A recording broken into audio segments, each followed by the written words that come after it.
nakakaalam. I'm a makeup content creator slash small business owner and a virtual assistant sa gabi. At masarap na asawa 24/7. Ayun po,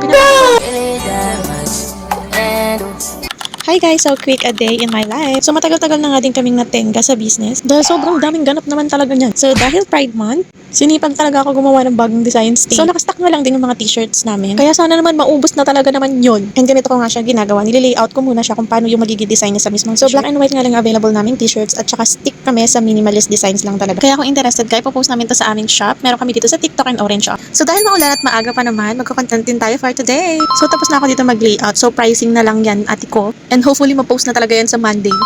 So ito na ang aking mirror on the wall. So sa mga hindi pa nga nakakaalam, I'm a makeup content creator slash small business owner and a virtual assistant sa gabi. At masarap na asawa 24/7. Ayun po, pinapakita talaga yung mirror ko sa harap ng PC ko. Teka, gustuhin ko nga bumili ng vanity mirror. Hindi talaga siya kakasya dito sa amin, te. Huwag niyo napansinin yung mga alikabok sa salamin kasi props ko yan. So meron ako dito ang 6 na bulb. Yeah.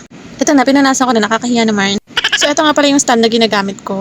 Teka lang, may parcel ako. So since lalabas na rin naman ako, magtatapon na tayo ng basura. Yeah.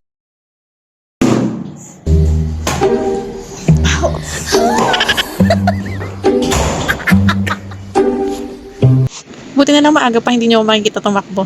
Uy, ayun talaga yung pinakaayaw ko, yung mag-isa ka sa elevator, tapos gabi pa.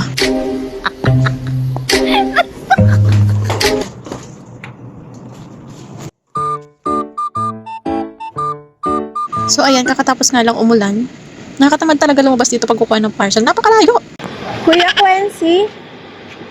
Paano ba? Quincy? Tumawag po ba ako sa inyo? Oo. Wednesday? Ano yung pinakapangalan niyo sa ano, ma'am? Shopee ba yan? Shopee, ma'am. Aray. Raizabel. Isabel po. Okay. Eto lang. Okay, salamat. Thank you. Shopee pala akong word. So ayan, back to our setup. Ayan na nga ang aking setup pag magko-content.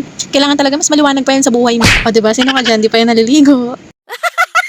Ito talaga yung pinaka-struggle ko pag nagko-content ako, yung buhok ko. So ayan, kita mo naman, tapos na ako mag-makeup. For the video na yung sunod niya. So mabilisan nga lang to na content kasi magagabi na, may pasok pa ako. Kaya for sure kung napanood mo to, ibig sabihin na upload ko na din yung ginawa kong transition. Kaya panoorin mo na. Don't forget to follow me. Yan lang.